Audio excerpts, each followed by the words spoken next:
представьте себе, Евросоюз хочет продлить временную защиту до марта 2027 года для украинских беженцев.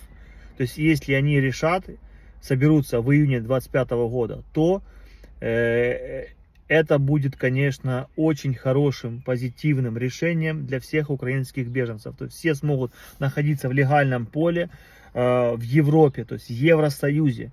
Так что ставьте лайк, если вы тоже хотите, чтобы эту защиту продлили еще до марта 2027 года. То есть в июне 2025 вот летом соберутся и будут решать эти вопросы. Так как, какие у них, да, аспекты, какие факторы для того, чтобы продлить эту защиту.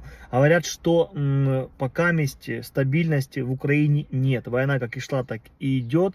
И конца и края этому пока не видно. И нужно, конечно, идти на опережение и принимать вот такие вот, да, очень серьезные, конечно, решения для Евросоюза и для, конечно же, украинских беженцев. Red Bull, он окрыляет. В прямом смысле он дает крылья, и ты летишь в светлое будущее. Кто любит Red Bull, ставьте лайк. О, вкусненько.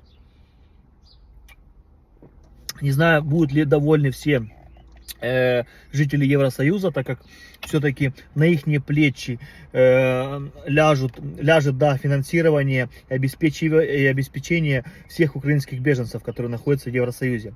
Кто-то скажет, не всех, понятное дело, но в этой же статье, которая будет у меня внизу, в комментариях вы можете открыть и прочитать.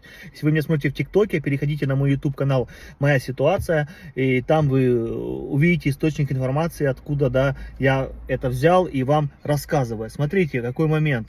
Большая часть все равно беженцев, которые приехали из Украины, это дети, мамы, да, и пенсионеры там. То есть это те слои населения, которые требуют помощи, то есть они не могут себя сами обеспечить, то есть это огромный пласт людей, и даже неважно, продлят они еще на год, на 2, на 3, они постоянно будут нуждаться в помощи финансовой, в жилье, то есть и все в медицине, то есть они не смогут сами себя обеспечивать.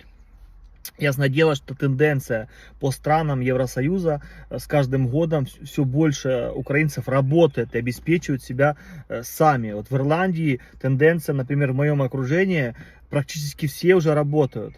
Ясное дело, что большая часть работает на неполный рабочий день, но факт остается фактом. Люди что-то делают, люди что-то стараются, изучают язык, то есть работают, открывают бизнесы, то есть что-то как-то движется в правильном направлении. Я так это вижу, и мне приятно, что люди начинают раздупляться. Многие понимают, что все-таки даже если защиту продлят до 2027 года, ничего уже добавляться не будет, вы понимаете, да? То, что было в 2022 году, кардинально отличается от того, что мы сейчас видим в 2025 году. Я про помощь украинским беженцам. С каждым месяцем понемножку, потрошку, не спеша, степ-бай-степ, да, то есть этап за этапом, что делается потихоньку, эта помощь забирается. Как-то потихонечку, не спеша, и вот вы понимаете, даже пусть они ее продлят хоть до 30-го года, ну, вы будете находиться типа в легальном поле, но помощь будет уже просто минимальна. А если по чесноку, ее вообще не будет. Вот как сейчас в Ирландии. Понемножку, потрошку. Что уже мы с июня 2025 года видим? Что программу АРП уже немножко урезает. Это же официально. Да, еще пока не приняли, но уже это будет 100%. То есть уже будет не 800, а 600 будет компенсировать государство, да, за то, что вы приняли у себя украинских беженцев. Смотрите, и вот это все понемножку, оно делается, реализуется, и в конце пути до 27 года вы понимаете, что останутся в Европе те, кто сможет сам себя обеспечивать. Понемножку они оставят какую-то помощь минимальную, но от этой помощи уже не будет решаться ваша судьба. То есть вы с помощью этой помощи не сможете зацепиться, например, в такой стране, как Ирландия. Здесь жилищный кризис, и невозможно, не работая, как-то зацепиться и без легального статуса. Почему они еще вот это делают? Потому что если у вас будет легальный статус уже именно страны, да, именно не временная защита, то вы сможете подаваться на различные программы, наверное, те же жилищные. Например, украинцы сейчас не могут становиться на социальное жилье, программа ХАБ для них закрыта. Вот почему почему они же думают, так, мы их оставляем в легальном поле, но, ребята, вы должны там сами снимать жилье, работать и так далее, чтобы слишком для вас не казалось beautiful life. Вот я это вижу так. Оно вроде бы типа и легальный статус, и продление временной защиты, но тем самым останутся единицы, которые смогут здесь адаптироваться, найти себе работу, которая, ну, работу, да, и зарплату, которая будет хватать, чтобы себя обеспечить, свою семью, своих детей.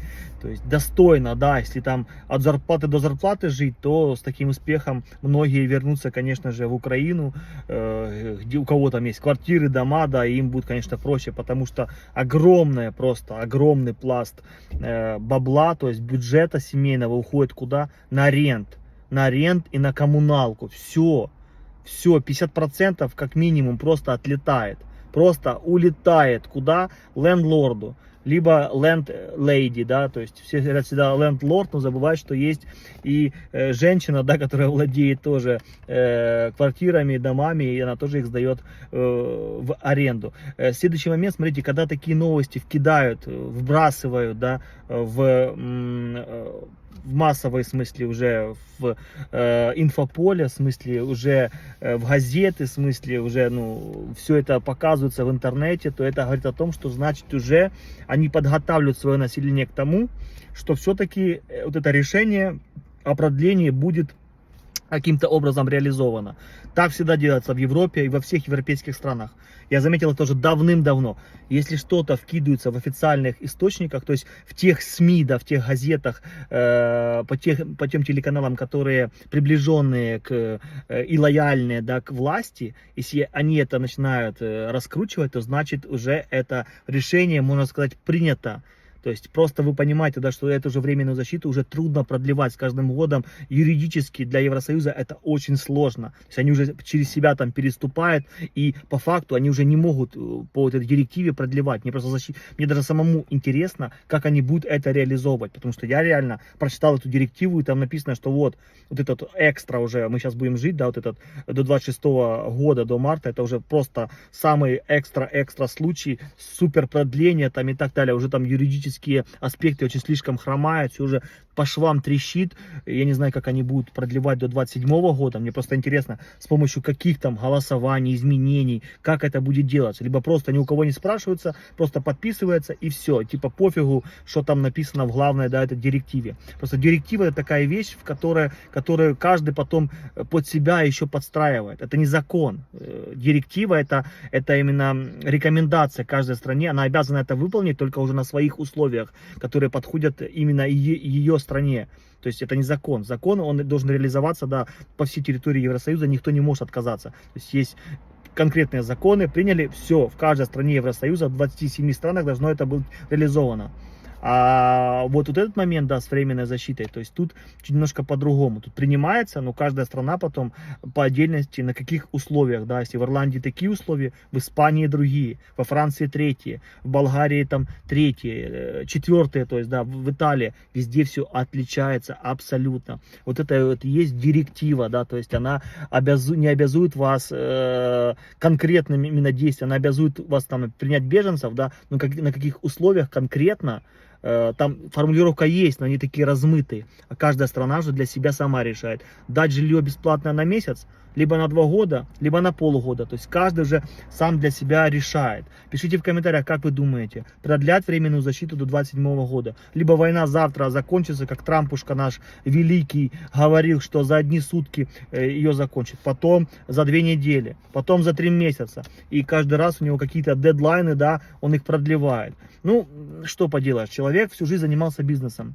Его дело, конечно, балаболить, потому что языком он умеет хорошо трепать, а по делам, конечно, все слабенько. Жду ваших комментариев, как вы считаете, продлят или нет, либо все-таки скажут, что 26 год, март, сумки, баулы и все давайте домой. Всегда на связи, держу в курсе.